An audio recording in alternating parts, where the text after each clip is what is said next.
Class 10th हम देखने जा रहे हैं साइंस का चैप्टर नंबर 7 जिसका नाम है जैव प्रक्रम या लाइफ प्रोसेसिंग।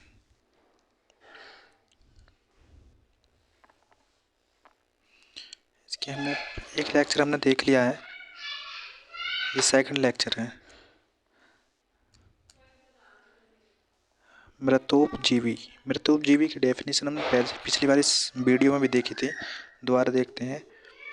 वे जीव जो सड़े गले पदार्थों तथा मृत जीवों में उपस्थित जटिल कार्बनिक तत्वों को सरल कार्बनिक तत्वों में परिवर्तित कर भोजन के रूप में ग्रहण करते हैं, मृतोपजीवी कहलाते हैं। जैसे कि इसके एग्जाम्पल हैं कवक जो कि मशरूम में पाए जाते हैं, ये डायग्राम मशरूम का, ईस्ट, राइजोस्पर्म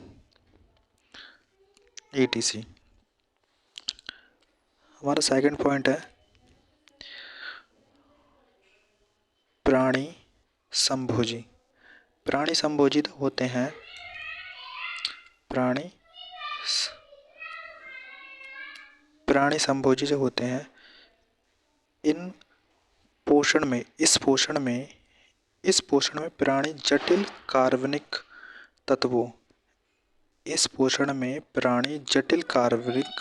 तत्वों अंतर्ग्रहण मतलब ग्रहण कर पाचन क्रिया द्वारा सरल कार्बनिक तत्वों को परिवर्तित कर पोषण अवशोषित करते हैं, प्राणी संभोजी कहलाते हैं। इसमें से जो एग्जाम्पल आ जाते हैं वो हैं मनुष्य, अमीबा। एक बार दोबारा देखते हैं। इस पोषण में प्राणी जटिल कार्बनिक तत्वों अंतर्ग्रहण कर पाचन क्रिया द्वारा सरल कार्बनिक तत्वों को परिवर्तित कर पोषण अवशोषित करता है, प्राणी संभोजी कहलाता है। जैसे कि उसमें कौन है, मनुष्य और अमीबा। नेक्स्ट देखते हैं हम, जो परजीवी जो होते हैं वो जीव होते हैं जो, एक इसमें हेडिंग था परजीवी, क्या था, परजीवी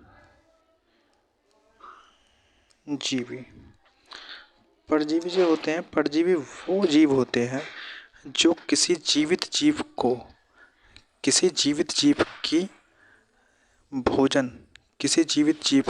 के भोजन पर डिपेंड होते हैं। जैसे कि एग्जाम्पल, हमारे सर में जूं रहती हैं, हमें नुकसान नहीं पहुंचाती हैं, लेकिन वो हम उसके जूं के जो हैं वो पोषण है, और जूं, जोंक, ये सब इसके परजीवी के एग्जाम्पल हो जाते हैं।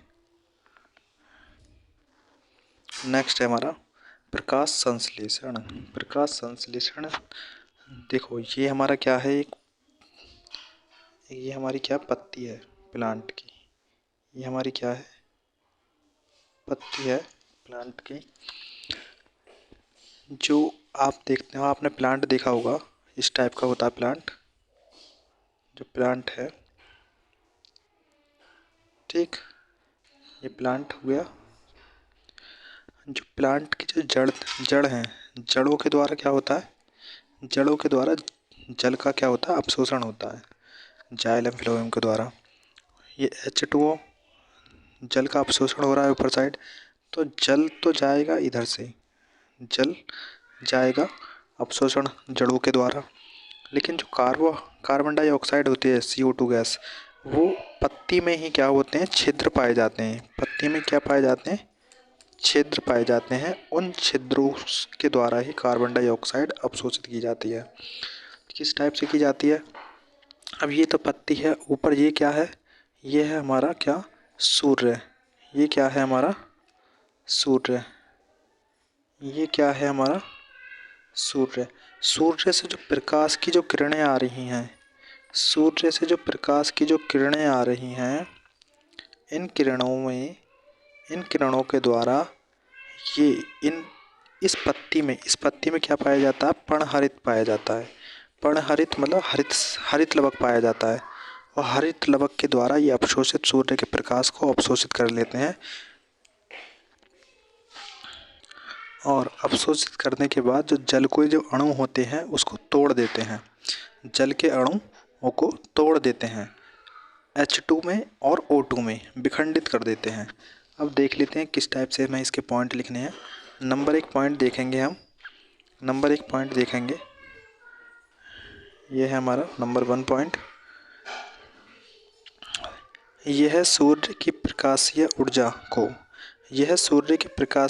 को रासायनिक ऊर्जा में परिवर्तित करता है।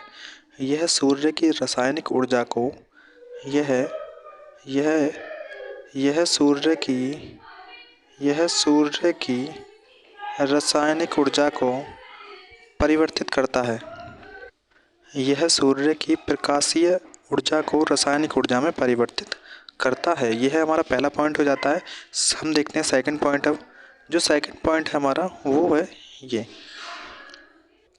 जो अवशोषित होने के बाद क्या करते हैं, परिवर्तित होकर रासायनिक जो प्रकाश की जो प्रकाशीय ऊर्जा है वो रासायनिक ऊर्जा में परिवर्तित हो गई। अब क्या होगा उसके बाद, जो रासायनिक ऊर्जा जल के अणु को H2 और O2 में क्या कर देती है, विखंडित कर देती है। तीसरा पॉइंट है अब हमारा, तीसरा पॉइंट है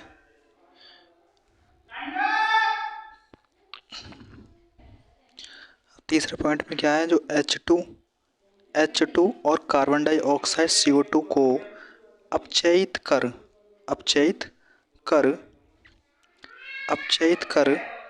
ग्लूकोज मतलब C6H12O6 में परिवर्तित कर देता है। ये हमारा हो जाता है तीसरा पॉइंट। तो इसमें हमने 3 पॉइंट देखे। नंबर 1 पॉइंट ये है हमारा, नंबर 1, नंबर 2 और नंबर 3, 3 पॉइंट हो गए हमारे। इसमें एक शॉर्ट क्वेश्चन में, एक MCQ में क्वेश्चन पूछ सकता है कि ऐसा कौन सा तत्व है, ऐसा कौन सा अणु है जो प्रकाश संश्लेषण के द्वारा सह उत्पाद बनाता है। वो है हमारा CO2। ये हमारे प्रकाश संश्लेषण की क्या है, समीकरण है। जो कार्बन डाइऑक्साइड लिया है, जल लिया है, फिर उससे क्या बन गया है, ग्लूकोज बन गया है, और O2 और H2O टूट गया है। ठीक है, इसे संतुलित कर देते हैं। C6CO2 12H2O, C6H12O6, 6O2, 6H2O। इस वीडियो को यहीं तक रखते हैं, अगली वीडियो में देखेंगे नेक्स्ट। प्रकाश संश्लेषण क्रिया निम्न पदों में होती है।